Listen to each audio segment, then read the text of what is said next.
following show contains adult content. It's not our intent to offend anyone, but we want to inform you that if you are a child under the age of 18 or get offended easily, this next show may not be for you. The content, opinions, and subject matter of these shows are solely the choice of your show hosts and their guests, and not those of the Entertainment Network or any affiliated stations. Any comments or inquiries should be directed to those show hosts. Thank you for listening.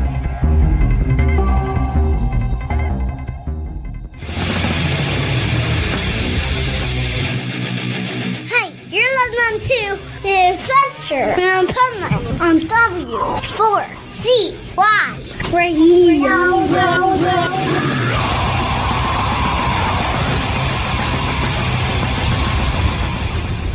Wake up, America! It's time for the Adventures of Pipeman on W4CY.com, West Palm Beach's #1 internet radio station. Here's your host, the Pipeman. Or maybe Swamp Nut. It's all good. Oh, wow. Hello. Welcome to this episode 6 of season 20 of the Adventures of Pipeman. Woo! Oh, man. All right. So let's bring on some other co-hosts because, the Pipeman's going to be here any minute. He gives me just a little bit of airtime and then he takes it away. But let's bring on some other folks. Let's see Studio Nut join us. And see, just like that, he's not going to do it. Oh no, I'm here now. I just wanted to see how you would react. Here's a Pipeman now. See? That's what I mean. Just like that, I seen him come in. There you go. Well, you know what? It's better. I like being better down here because you can keep that banner up there to cover Rebel's face. Hello. It covers the big forehead. It doesn't look like she has a big forehead now. I have my hair is up in the freaking whatever. All right, but we can take that away from her face anyway. But yeah, okay. So here's what we're gonna do. Should I be there? Yeah. Okay, we'll do that. That sounds good. Hey, Bill, how are you? I'm fantastic. How about you? I'm doing great, and of course, your bird's going to be part of the show today. Absolutely. So I watch these things on socials. They're going all over the place. This AI parrot who does a lot of stuff. The parrot, you got to check it out. You got to go look on socials for these parrots that are like talking to the other animals and talking to humans, or the animals are like, the cat's bothering them and they're screaming, mommy, the cat's trying to eat me, and stuff like that. And then they have the cockatoos that will, in the middle of the night, turn and talk to Alexa and get Alexa to play music and start dancing and blast the music loud. Fire him up. Yeah. Fire him up. In fact, Juan, why don't you see if you can find something, one of these videos to put up here so Bill can see. Maybe one of the parrots, like, getting mad at the other animals, and maybe one of the cockatoos saying, Alexa, play disco, and dancing like they're in the nightclub. So anyway... Fatty Tumors in Pets.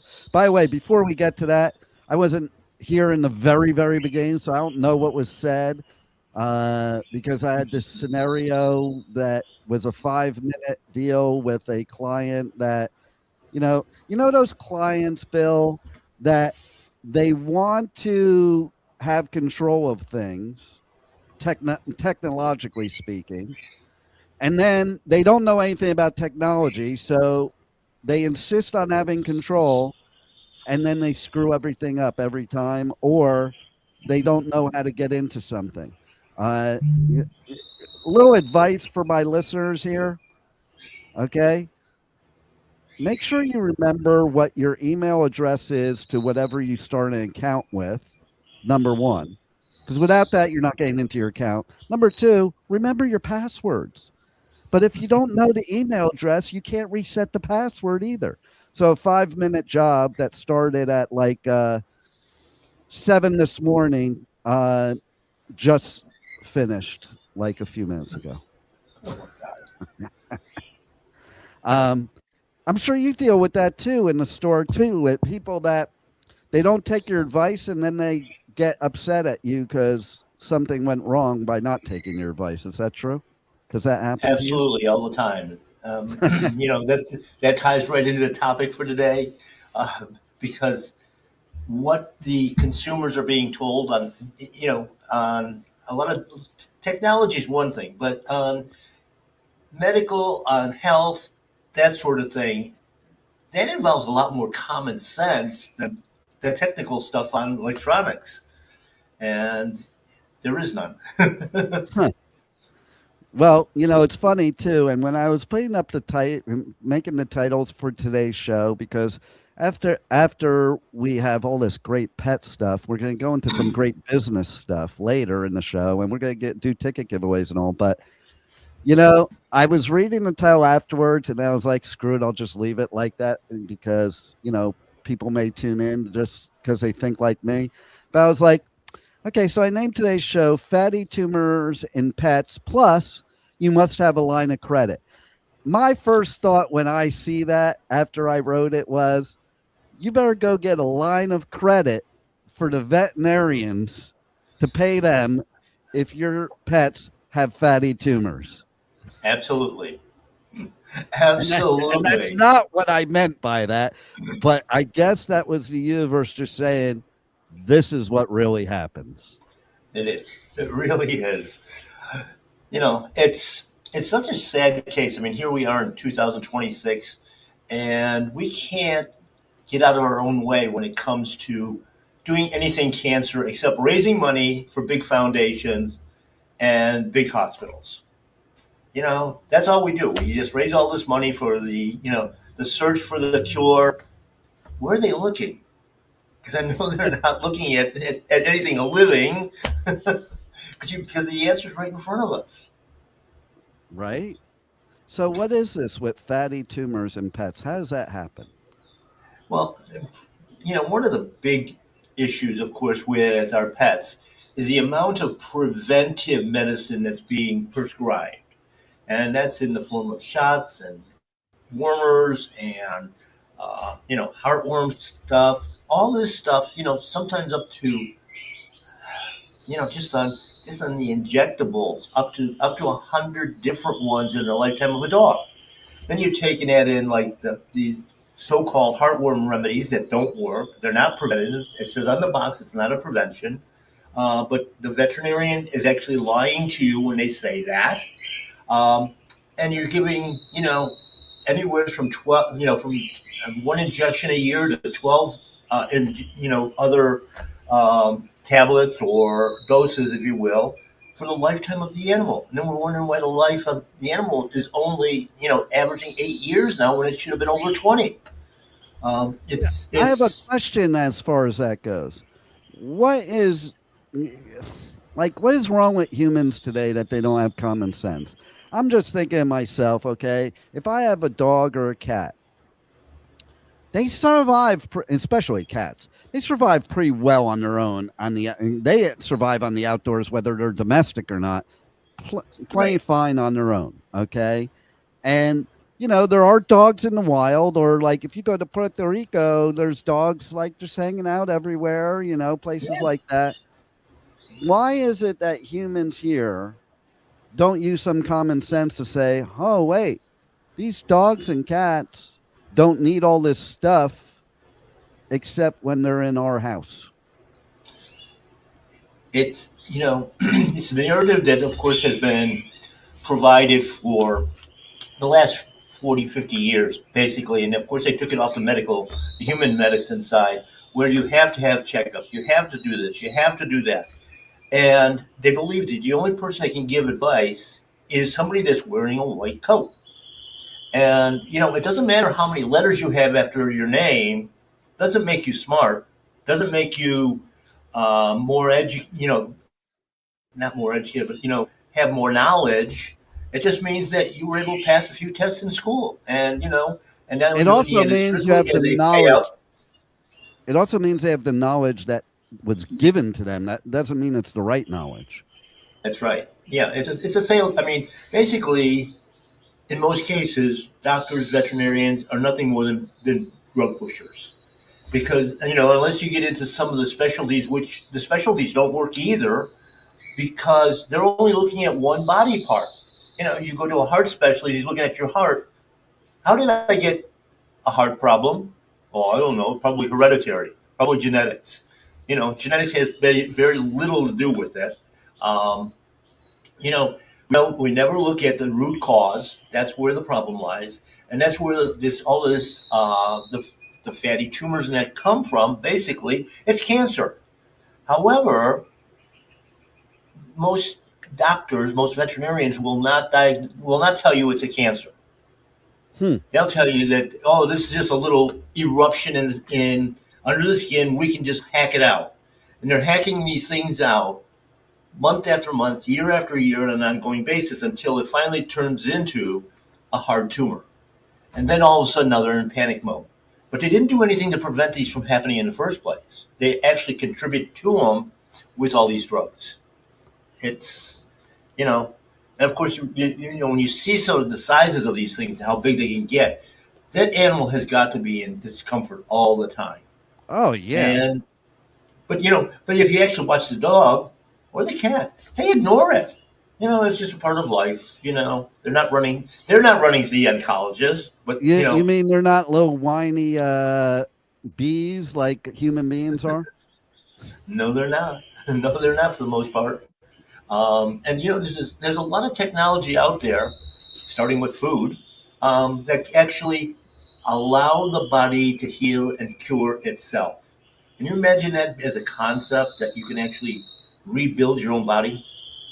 Wow, what a concept. Yeah, I did that when I reversed the diabetes. Dr. Jafari's like, we're going to rebuild every cell in your pancreas. Okay.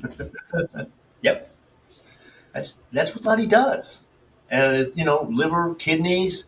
I mean, we basically replace enough cells in those every 4 months to have a healthy liver or kidney. Unbelievable. So Rebel. Yes. Have the deworming things worked for you?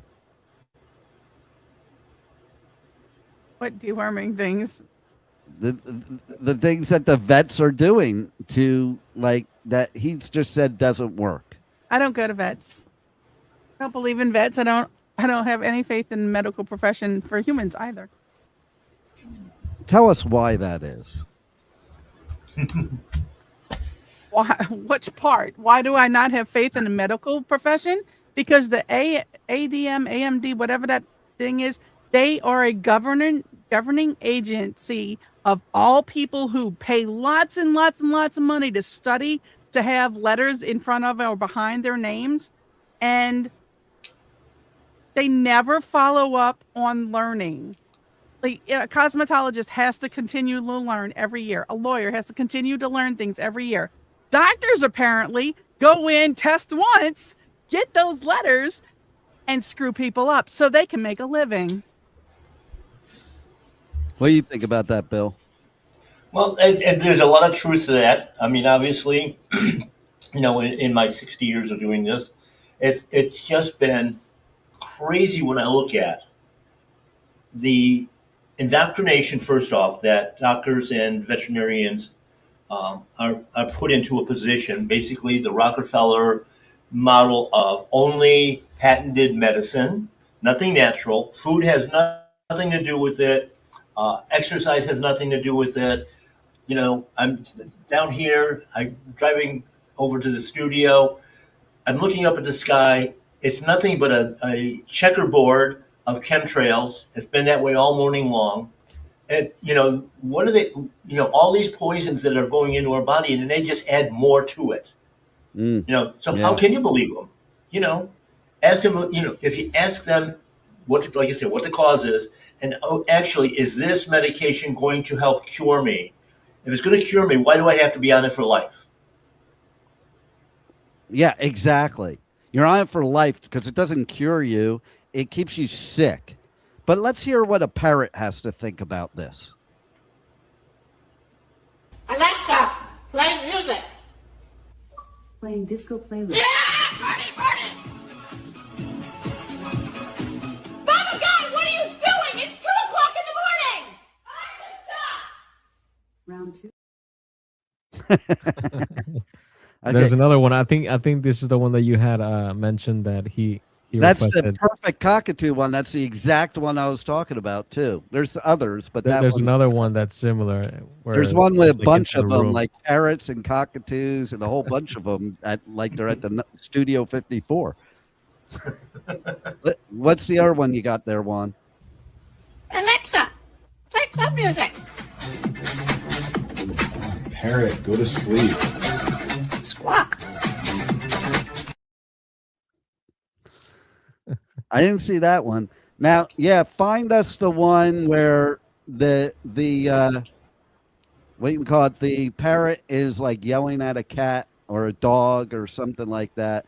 There's also one that's pretty. There's this TikToker that has this cockatoo, I think it is, that is always yelling at them, Bill, like yelling at the wife, loves the husband. And then he'll come after her wife, and she does it on purpose on the TikTok, obviously, where she puts her feet up because he's coming after her. But he's just running around yelling at everybody. So while Juan finds that, go ahead. Yeah, I mean, there's a lot of truth in some of this stuff because some of those birds can get pretty wacky. I know because I've had birds for 50 years now, and they can get out there. I mean, it was funny when we had earlier in my career, I was working in retail at basically a department store. We were in the pet concessions in it, and we would get 2 o'clock in the afternoon, 3 o'clock. Those cockatoos would start screaming, and you could hear them from end to end in a huge store. Nobody could talk, nothing, and there was no way of shutting them up until they decided, hey, I'm done now. It was kind of comical. They probably do it on purpose. I mean, listen, I mean, I would too. If I was a parrot, I'd be bugging the hell out of you. Well, they're flocking animals, and of course, because you have a single one, you're a member of the flock. So I'm going to yell at you for not taking care of me. Right. And I have to say too is that well, see, somebody else is upset. Like, did you not feed the dog today, Bill? Nope. Absolutely not. I would say I would never have a bird again personally because I had parakeets and they were the most annoying pet I ever had in my life. They never shut up, even with the thing over the cage, and they would always shit outside the cage. You know how talented they are to do that? I know, right? That's truly what a glory hole is, right there. What about you, Juan? What does your fish do? They swim. Your guppy. Does your guppy yell at you or turn on Alexa or anything? I think one of them yelled at me the other day because he was like up against the glass while I was close by, and there was like bubbles coming out of his mouth. So I think he was yelling at me. I just couldn't hear it. All right. Waiting for the bubbles to come up and pop. All right. So what about you, Rebel? Do your animals yell at you? No, I keep them pretty happy. So no, they don't yell at me. They like to photobomb and video bomb a lot, but it's okay. So wait, you keep them happy, but nobody else. Oh, absolutely. I have no other time for other people. I just gotta, take care of them. Well, because they're the ones that are most grateful. Okay, unconditionally. Listen, as somebody that has 4 kids, okay, it is quite frustrating sometimes when kids think you didn't do something that you did or give it credit to the other parent that didn't do it. Even when there's proof, they still don't believe you when there's proof. The mind is a funny thing. So everybody walking around this earth that has childhood trauma, you wonder if it really is childhood trauma. Maybe it's parental trauma. Maybe the parents are traumatized by the kids. I don't know, but that's why That's pets. quite possible. That's why pets are the best, because you know what? No matter what you do, unless you're an asshole, they still love you. Rebel's laughing because she's experienced that. Uh, and, and so, yes, going back to, I have a question for you, Bill. Like you were saying about they're in discomfort, but you wouldn't really know. What do you think, okay, about the whole idea of people that are into fishing say it doesn't hurt the fish? I have a hard time, very hard time thinking that if you had a hook in your mouth or you're in your eye or something, it doesn't hurt you. What do you know, Bill? Obviously, there's sensation there as well. In nature, though, it's just kind of accepted. You're either a predator or you're prey, and that's basically your only two options in the natural world. We're the only ones that try to change that, and we create diseases so that we can create treatments. Mm, So, if you're out fishing, um, you might want, when you hook a nice sized fish, you might want to take it to the trauma center before you know, yeah. fillet it and have it for dinner. No. Wait. If Because you it take might it give to you the an trauma upset center, they're going to drug it. No, but it might give you an upset stomach, Rebel. If it has trauma and you eat it, that trauma will be transferred and you'll have gastro problems from it. But if you take it to the trauma center, they're going to drug it, and then you're going to have problems from the drugs. Well, Yeah. at least Well, you'll have a good high going.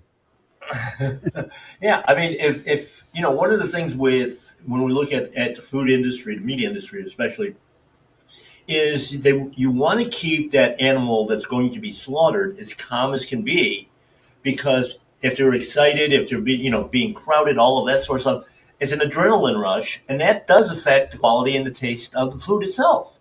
Yeah. And so, when you're looking at the way we used to do things, hunting and fishing, you want as quick of a kill as possible. That can't happen with fish unless you're spearfishing. But on what wildlife, deer, wild pigs, any of that stuff, one clean shot and it comes. The system just shuts down. There is no adrenaline rush, and so it's a much higher quality food at that point in time. And of course, that's one of the things that we have to look at when we are have our pets and ourselves as well, to avoid getting these cancers, these fatty tumors, and all of that stuff. That we want to eat clean. We want the cleanest foods that we can get. Today is very, very difficult because of all the additives. We don't have to go to the trauma center for drugs. It's in all the foods that you buy in a supermarket.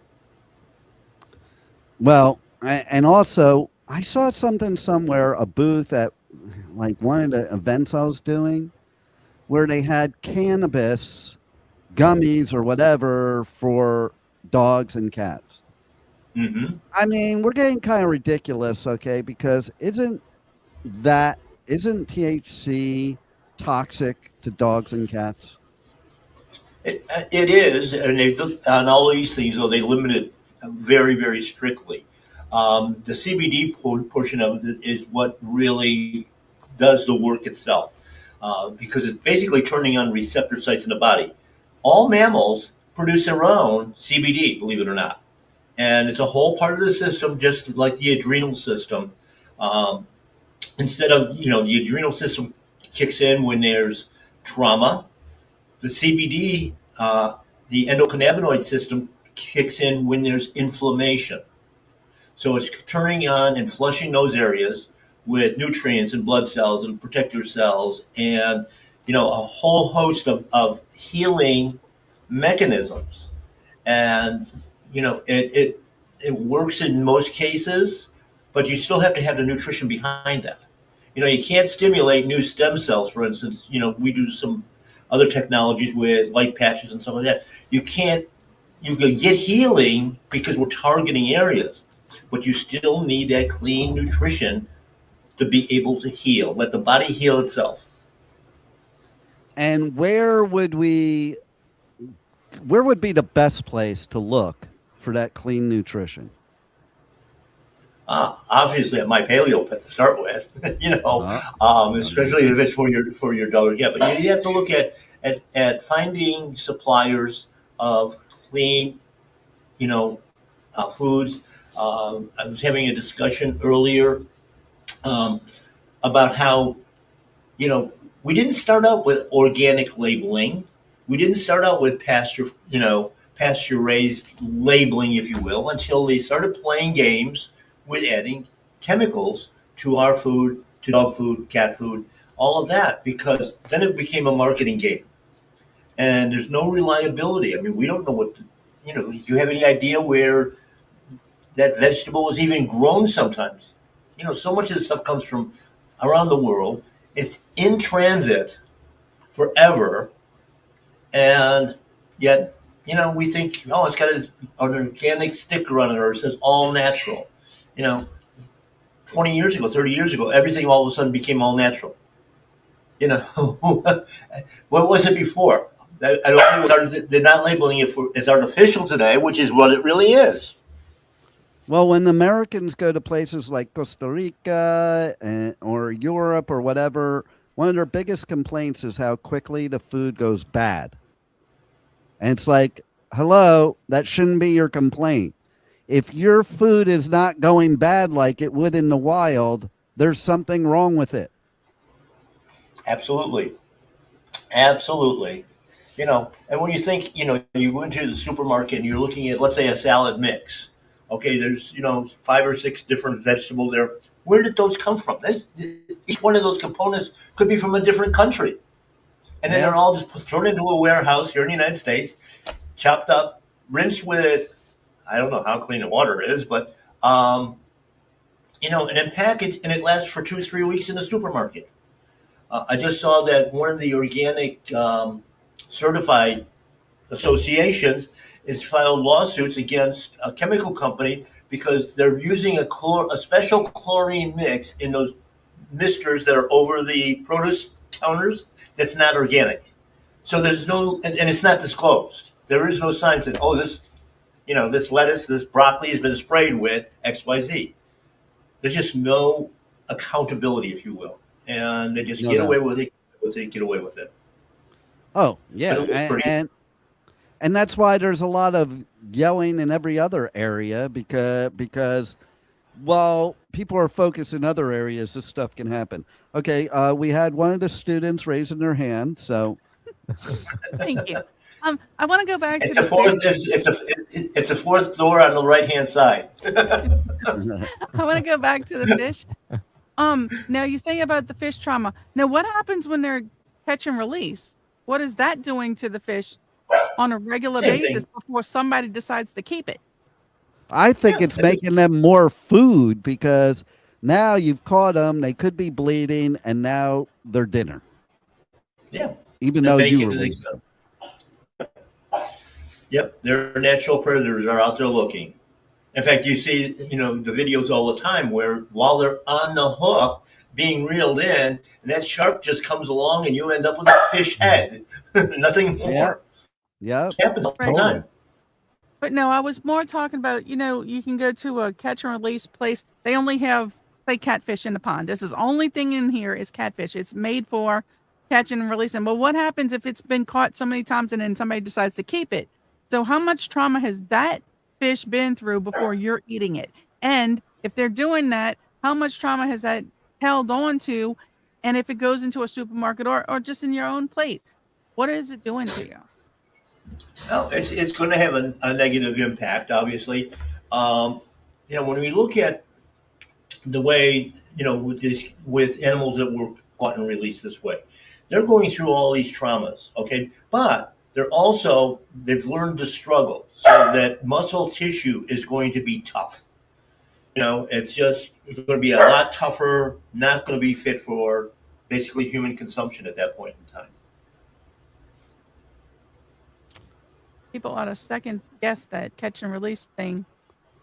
I think, listen, my idea of hunting deer is I'm going to go and put a bowl of chocolate ice cream out for them. Like, then they'll be happy when you catch them. and the yes, venison will be absolutely. the venison will be really good. No, seriously, I would probably I would I would say, hey, look out. If I was with people hunting, I'd be like, hey, look out. I say, give the deer a human brain and a gun, and then it's a sport. Or like my best bro who passed away 2 years ago, he used to go hunting for brown bear up in Canada with a black widow recurve bow. Now that's a sport because you have one shot or you're dead. Because like and you better hit in the right place because those brown That's right. bears, you don't want to mess with them. No. So tell everybody how they can check out more about My Paleo Pet, how they can check out more about you and your show, your podcast, and everything they need to know. Well, everybody's got to listen to the Pet Health Cafe every week, live on Thursday nights at 8 o'clock. Of course, it's available on YouTube, Spotify, and a whole bunch of other platforms where we always give great advice on health and animal behavior, people behavior, all of that stuff. Our sponsors, both BioComplete and My Paleo Pet. My Paleo Pet's the retail operation. BioComplete makes the food, so we have everything in-house under one roof that we can control the quality as well. MyPaleoPet.com for online sales as well, and consultations. I'm available through that to give personalized consultations for both your pet and for yourself. Pet parents have got to stay healthy as well, because if you're not a healthy pet parent, if you don't know what you're doing, your animal suffers, and we don't want that to happen. That's why we have Pet Health Cafe, to show where your pet has a voice. And Rebel, I'm no longer into the whole catch and release thing. I'm divorced twice. I've had enough of it. Good thing. Okay, so yes, definitely check out Pet Health Cafe. If you're here in South Florida, go into the store in Pompano Beach, right off of Sample Road, or you can just go to mypaleopet.com and place your order right there. You deliver, right, Bill? Yes, we do, and we ship all over the country as well. Nice. So take care of your pet, even if you don't. And it's funny you said about the humans, because most humans I know that are really obsessive about pets, they take really good care of their pets, but they don't take care of themselves at all. And you're right. That's one reason why we ended the farm to table section in the store, because the pet parents were always complaining, my dog is eating better than I am. And I said, I have a program for that. There you go. So sign up for Bill's program. You'll love it. We're going to be going in a minute to commercials for festivals. We're doing ticket giveaways on for the 2006 Pipeman Radio Tour. Also, stay tuned. Tune in this Wednesday for my live show where who knows and anything goes. It won't be so serious. It may be serious. You never know what you're going to get. But we are going to talk about some big things that are happening for 2026 and are going to benefit everybody. People that have shows on the station, and the listeners. So you're going to want to check out what new stuff we got going on. And then I also want to pay homage today.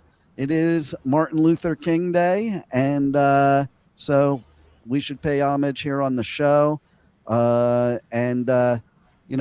I think we should bring Martin Luther King back, kind of like in Pet Sematary. Bring him back, and he could run. Let's see if he runs for president, what happens. I don't know. It would be interesting. He was a Republican, by the way. Like, that's the funny part, is I think the roles have switched somehow. Yeah. Somehow. But Rebel, make sure you take care of those pets. And make sure you take care of yourself. And Juan, don't eat your guppy thinking it's a gummy. I mean, for breakfast, they might go good with eggs. I know, right? That's a new thing. I think we should start. Hey, Bill, let's start a restaurant that serves stuff like that. Okay. There you go. Just guppies And- sunny side up. And I just want to say, stay tuned. Next, we're going to talk about business and why if you have a business, you must have a line of credit. And people think, oh, I don't want to do that, and blah, blah, blah. There are good reasons, and you will find out soon about why having and being a successful business person requires it. And then after the show, if you check out some of my socials, there's going to be some reels with somebody I did an interview with the other day, who is absolutely incredible.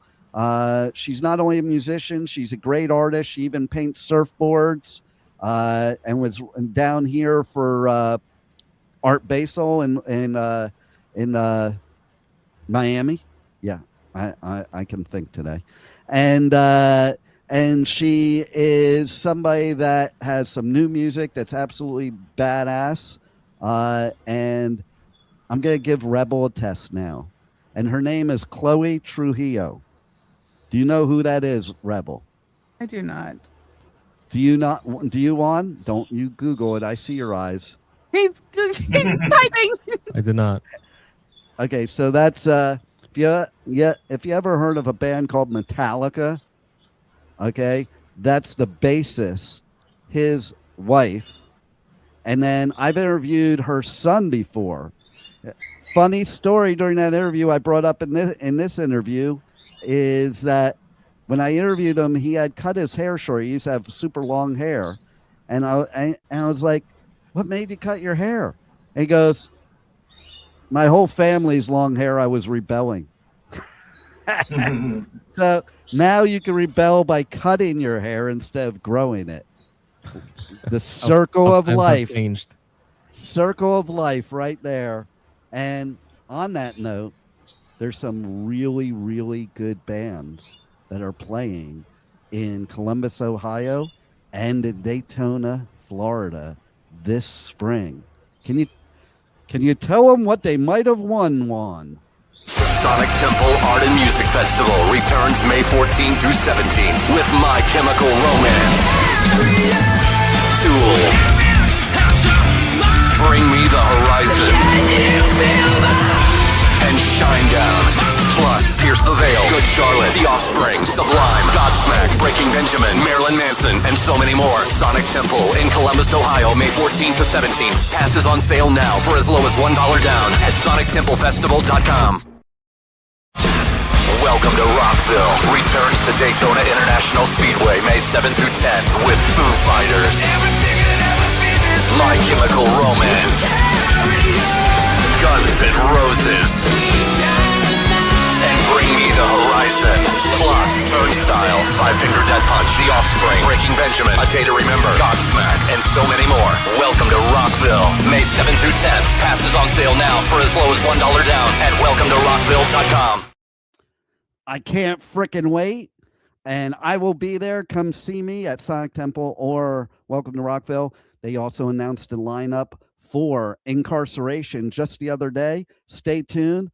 We're going to have more about that in future episodes. Right now, we're going to go to, I had pre-recorded with the resident business expert, Michael Barbarita from Next Step CFO and Powerful Business Strategies. And he's going to talk about lines of credit right here on the Adventures of Pipeman, Positively Pipeman, W4CY Radio, W4CY.com. Roll it, Juan.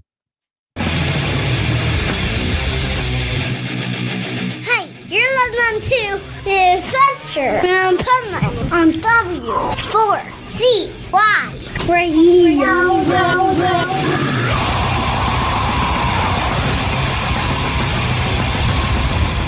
This is the Pipeman here on the Adventures of Pipeman, W4CY Radio, and this is the Positively Pipeman segment of the Adventures of Pipeman with our Next Step CFO, Michael Barbarita, who is going to give us some powerful business strategies. So welcome to the show, Michael, and let's talk about lines of credit. Thank you, Dean. Thanks for having me. So yeah, line of credit. Now, when I get a new client, one of the first questions, early on that I ask is whether or not they have a line of credit. And about I would say at least 60% of the time they do not. And that is a huge, huge mistake, because as everybody knows, business has its ups and downs. And poo-poo happens, as you probably already know.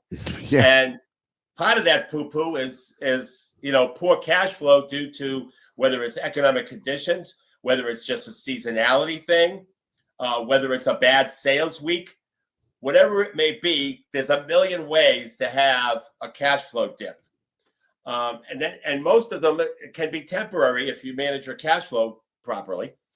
And so, but be that as it may, you must have access to a line of credit. We're not asking you to go out and get a loan. We're asking you to get a line of credit that doesn't have to be used if not needed, and you only pay about $150 a year to the banks that charge it. I know of a couple banks that don't charge anything for their line of credit, so that it's free to use, and that's the end of it. With one fee up front, like $400 up front, and that's the end of it. So, but a line of credit is something that is just incredibly valuable. And a rule of thumb. Here's a rule of thumb of how much, because lots of times business owners ask, well, how much should I get for a line of credit? At a minimum, 10% of your annual sales. At an absolute minimum, I like to try to go for 15%.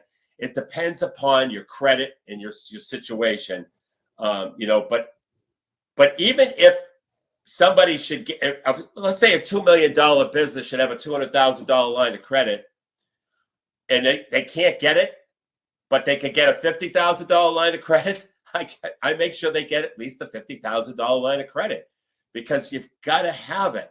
It's very important, and you're not paying an inordinate amount of money for it. You're not paying interest on it until you use it. Yeah. And the other thing is there's a proper way to use a line of credit, and there's an improper way. Number one, it's not an equipment loan.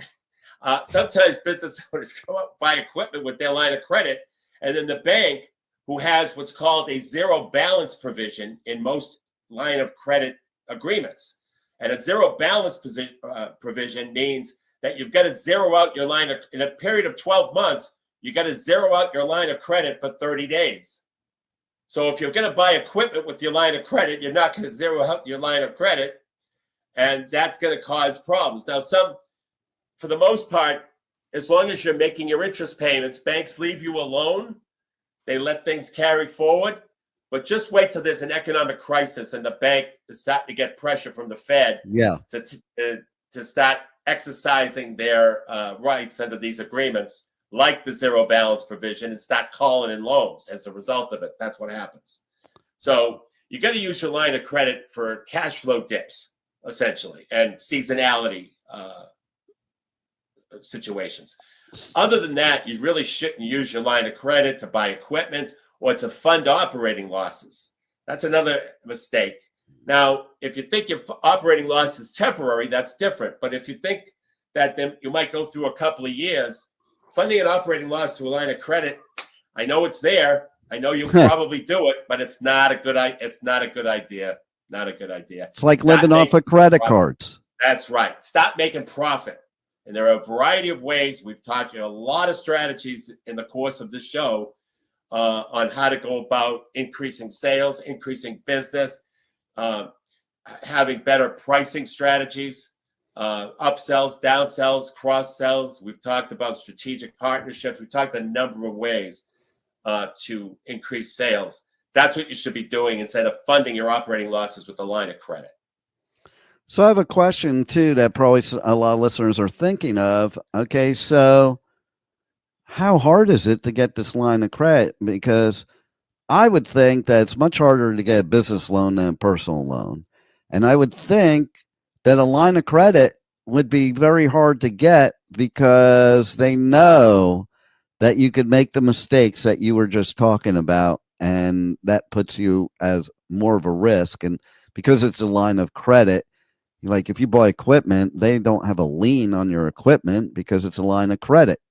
So what's your advice and information about, how solid a citizen you have to be to get a line of credit for your business. So if I went to 3 banks, okay, there'd be one bank that you'd have to be an outstanding citizen. Okay, you have a lot of profit. You have to show a lot of profit. They're going to put you through the ringer. There'll be another bank that has moderate requirements. And then there's a bank that has ice cream requirements. For example, let me give you an example of a bank in this local area that has ice cream requirements. You have to make at least $1 or more in your last tax return. Your sales have to be over like $100,000. And you could qualify for as much as $75,000 line of credit. That's the end of the underwriting. Wow. So you have that. Okay. You have that. And by the way, these are complacent banks who need loans. Let's call a spade a spade. This is what happens. Okay. Yeah. When times are tough, those terms are gone. Yeah. All right. Then you have those banks that, have moderate requirements. Well, let's go back to the ice cream for a second. I like the ice cream. Yeah. So what? I just go bring them some ice cream and they'll give me the loan. But how do you know which banks are the ice cream banks? You're gonna call. You're gonna make calls because they change. Because it's all about how much business they need, how much if they need to loan money. That's all it's about. The more opportunities, the more credit lines that they give out, the more opportunities they have to loan money, the more risk they have. And so when times are not as tough, banks get aggressive, just like businesses get aggressive potentially with advertising or, going for it kind of thing with their business and taking on extra risk.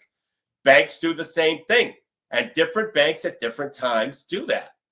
And what's very interesting about it is that there's certain banks in this area that I would never do business with, because if you ever go into default, they send the Gestapo after you. But there's other banks that don't do much at all, Dean. So you've got to you should talk to a fractional CFO, because they know what banks are the ice cream banks in your market. So you should really talk to a fractional CFO about it, because that's one of the things that we know. Now, I know about the New England area, and I have contacts around the country as well. So if somebody called me and they were living in Topeka, Kansas, I could probably help them and point them in the right direction in terms of what banks to go after and what banks to not go after, not pursue. So now that we're going to go talk about the mediocre and the hard, I would assume that it's a good assumption that the big banks, the like nationwide big banks, are not going to be the ice cream banks. Before 2008, well, before 2008, you were wrong. Since 2008, the Bank of America they used to give lines of credit out for just forget about tax returns, forget about business profit. They used to give it based on over 575 credit score. You got 100 grand. They got murdered. They got so murdered during the 08 crisis. They didn't even pursue any of the personal guarantees. They just wrote off all of it and said, forget it. Wow. Yeah. And I had 2 or 3 new clients that came to me because they were in trouble with the bank. Well, they weren't in trouble with as it turned out, but that they had gone in default with the Bank of America during the crisis. And Bank of America just said, we wrote it off. Don't worry about it. We wrote it off. So, but since then, those banks have tightened up, to your point, and more of the, I'm not going to say local banks, but banks that are intermediate in size, say $1 billion to $3 billion in assets. Those banks, some of those banks have real easy requirements to get a line of credit. So So you have to shop around, and then you have to talk to somebody who kind of knows the banks. Yeah. Because you don't want to go. There might be an ice cream bank, but they come after you with full force if you go into default. So you might want to stay away from that. But so they're the ice cream truck that gives you the ice cream, and then as you're walking across the street, they run you over. There you go. Because you didn't pay for your ice cream. Right. That's right. Yeah, that's exactly right. You didn't pay for it. So now we're going to run you over. And that's basically what happens. So I think the banking world, you have to be careful, but by all means, you need to have a line of credit for protection. It's just, it's all it is defense. It's not offense, it's defense. And, one of the first things I did when I started my business in 2007 was get a line of credit. And I started with like a $10,000 line of credit, real small. And then, built it up as my business grew. But, it's a definite requirement. Well, and I think a lot of people don't realize too, I'm glad you said what you did before about what you shouldn't do. It's not a bank account. Like lots of the people think a line of credit is a bank account. Like, no, it just sits there, pretend like you don't have it unless it's an emergency, kind of like your retirement plan in personal life. Can you have access to your retirement plan? You sure can. But you're going to count that money as gone unless something devastating happens and you absolutely need to access it. The best time to use the line of credit is when your cash and receivables added together cover your payables and whatever you take out of the line of credit, because that will that liquidity eventually the receivables will eventually become liquid and you can pay down the line of credit. So it's not that's the best way to use it, because sometimes even though your cash and receivables are higher than your payables and credit line, you can't make payroll this week, because the receivables are just too high. It's just a cyclical thing. It's not like you're mismanaging your receivables. It's just a cyclical thing. So many times, and by the way, lots of times in those situations, your credit line is outstanding for a week or two. That's it. Right. But it saved you. Exactly. It saved you from going to a credit card, paying 18% or some 25, whatever crazy percent you're paying. It saved you from borrowing it from Aunt Mame. It just, and having, that embarrassment with family, or telling the wife you have to go into Hip Pocket National Bank, to take the money out and put it in the business. That's never, or a spouse, that's never a good conversation. No, they don't want to do that. They don't want to do that. So anyway, that's it. And, the way you can reach me is by going to nextstepcfo.net. and go to the contact page on my website, fill out the contact form. And if you have a question about line of credit, you can put the words line of credit in the message section. Be happy to answer your questions. And go out there and get yourself an ice cream truck. Thanks once again, Michael, for some great advice. And I look forward to a lot more from you in our powerful business strategy segment of the Positively Pipeman. And next week, we're going to talk about something that goes hand in hand with that line of credit, solving cash flow problems. So stay tuned. Come back to hear the Adventures of Pipeman, W4CY Radio. Thank you for listening to the Adventures of Pipeman on W4CY Radio.